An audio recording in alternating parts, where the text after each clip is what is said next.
নমস্কার বন্ধুরা, আজ হলো বিজয়া দশমী। দেখতে দেখতে পুজোর 4টে দিন কেমনভাবে কেটে গেল। এখন 9:45 বাজে, মারাও আজ চলে গেল। আজ যেন সব মায়েদেরই বিদায় হয়ে যাবে। মা চলে গেল, ওইদিকে প্যান্ডেল থেকে দুর্গা মাও চলে যাচ্ছে। তো কী আর করা যাবে, এটাই প্রত্যেক বছরের জন্য আমরা মেনে নিয়ে চলতে থাকি। তো সকাল সকাল ব্রেকফাস্টের ব্যবস্থা করছি, কালো জিরে দিয়ে সাদা আলুর তরকারি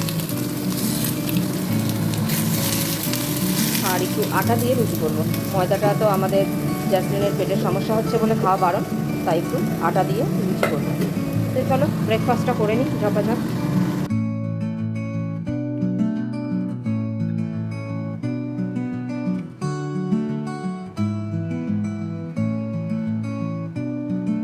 তেলটা গরম হয়ে গেছে, এবারে একটুখানি আটার একটু ছোট্ট টুকরো দিয়ে দেখে নিচ্ছি যে গরম হয়েছে কিনা। দেখেছেন উপরে উঠে এসছে, মানে গরম হয়ে গেছে।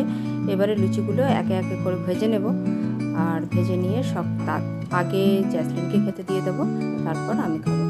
তো বেশ ফুলছে লুচিগুলো, আমি ভেবেছিলাম হয়তো ফুলবে না, কিন্তু ফুলছে।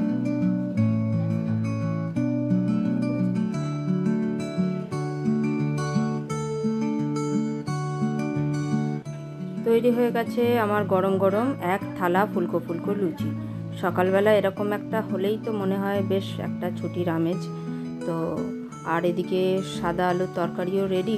একটু আলুগুলো স্ম্যাশ করে দিচ্ছি যাতে একটু তরকারিটা ঘন ঘন হয়। জ্যাজি আবার আলুর তরকারি খায় না, তো ওকে ওকে শুধুই দিয়ে দেবো, শুধুই খেয়ে নেবে। আজ বিজয়া, যেহেতু সকলের মনই ভারাক্রান্ত, আবার একটা বছরের অপেক্ষা। আর সাথে দেখুন প্রকৃতিরও কেমন মনটা খারাপ হয়ে রয়েছে। প্রচুর পরিমাণে বৃষ্টি শুরু হয়েছে, মুষলধারে বৃষ্টি নেমেছে। আবার আমি এদিকে ওয়াশিং মেশিনে কিছু জামা কাপড় দিয়েছি। দুদিন অন্তর অন্তর আমি একটুখানি জামা কাপড়গুলো কেচে নিই, নাহলে প্রচুর জামা কাপড়ের পাহাড় হয়ে যায় আর কি। তো এই কদিনে বেরোই সেরকম নিই, কিন্তু একদিন দুদিন যাওয়া বা একটু জ্যাসমিনকে নিয়ে এদিক ওদিক বেরোনো হয়েছে, সেই জামা কাপড়, ঘরের পরা জামা কাপড় প্রচুর জমে গেছে। তাই এগুলো শুকিয়ে কেচে নিচ্ছি। আর শুকানোর ব্যাপারটা তো আপনারা জানেনই, বর্ষা হোক বা বৃষ্টি হোক, যাই হোক, রোদ হোক, আর ছাদে যাই না মেলতে। ওই ঘরের ওই কাপড় মেলা স্ট্যান্ডটাতেই মেলে দিলে ফ্যানের হাওয়ায় দিব্যি শুকিয়ে যায় একদিনে। তাই একটু কমফর্ট দিয়ে মেলে দেবো ঘরে। তো চলুন বাদবাকি কাজগুলো করে নিই, রান্নাও করতে হবে। তো ঘরবাড়ি সব সাফসাফাই হয়ে গেছে, আর ঘড়িতে প্রায় 2:30টার মতো বাজে। সকালে এত ভারী টিফিন করলাম বলে খাওয়া দাওয়াটাও দেরি হলে অসুবিধা নেই। এখনও খিদে পাইনি, দেখি জ্যাসির খিদে পেয়েছে কিনা। জ্যাসি, তোর কি খিদে পেয়ে গেছে? পাইনি না, এখনও তার টিভি চলছে। আজকে দশমী লাস্ট দিন, আজকে দিনটা দেখিনি, তারপর থেকে তো আবার শুরু হবে। তো বেডটা মারা এসেছিলো বলে পেতেছিলাম, আবার সোফা করে ফোল্ড করে দিয়েছি। আর এত দফায় দফায় বৃষ্টি হচ্ছে, জানলাপত্র খোলাই যাচ্ছে না, সবসময় আটকানো। আর এখানে বসিয়ে দিয়েছি ভেন্ডি সেদ্ধ। ভেন্ডিটা রোজ এখন জ্যাসমিনকে দিচ্ছি। আর ফ্রিজে এতটা মতো ভাত আছে, আমাদের আর ভাত করতে হবে না, দুদিন আর হয়ে যাবে। ভেন্ডি সেদ্ধ আর অনেক তরকারিপত্র ফ্রিজে আছে। এই যে নতুন ফ্রিজের মাথায়, যেগুলো মানে পুরোনো ফ্রিজের মাথাটা তো ছোটো ছিল, শর্ট ছিল, তো ওখানে অনেক কিছু রাখা যেত। এবারে এত হাইট উঁচু হয়ে গেছে যে আমি তো করে হাতই পাচ্ছি না। তো যেগুলো প্রতিদিনের দরকার সেগুলো মোটেই উপরে রাখা যাবে না, কারণ রাখতে গেলে আমাকে তাহলে বড় টুল ব্যবহার করতে হবে পারতে। তো এই জন্য এই জায়গাটা ফাঁকা ছিল, এই জায়গাটা সব কিছু রেখে দিয়েছি।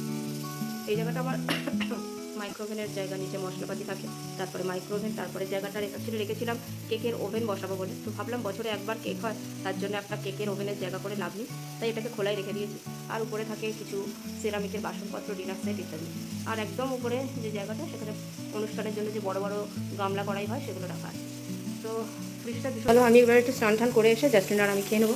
তো আজকে হচ্ছে দশমী, মনটা এমনিতেই খারাপ, তার মধ্যে মারাও চলে গেল, বাড়িটা পুরো ফাঁকা ফাঁকা লাগছে। আবার এদিকে আকাশেরও মুখ ভার, প্রকৃতিও বোধহয় বুঝতে পারছে যে মা চলে যাচ্ছে, সেই জন্য বোধহয় প্রকৃতিরও কষ্ট হচ্ছে। ওদিকে আবার বিজয়া দশমীর সন্ধ্যে থেকেই তোড়জোড় শুরু হয়ে যাবে। অনেক জায়গায় দুপুর 2টা থেকেই শুরু হয়ে গেছে মায়ের বরণ। তো প্রত্যেক বছর তো এই দিনটা একটু বিষণ্ণতা লাগে। তো চলো, যে যেখানে আছো সুস্থ থেকো, ভালো থেকো, সবাই সবার পরিবারকে নিয়ে খুব মজা করো। আর যারা একা আছো তাদের তো কিছু বলার নেই, বিদেশে থেকেও মজা করার চেষ্টা করো, নিজেকে হ্যাপি রাখো, আর মনে একটা আশা রাখো যে আসছে বছর আবার হবে। টাটা।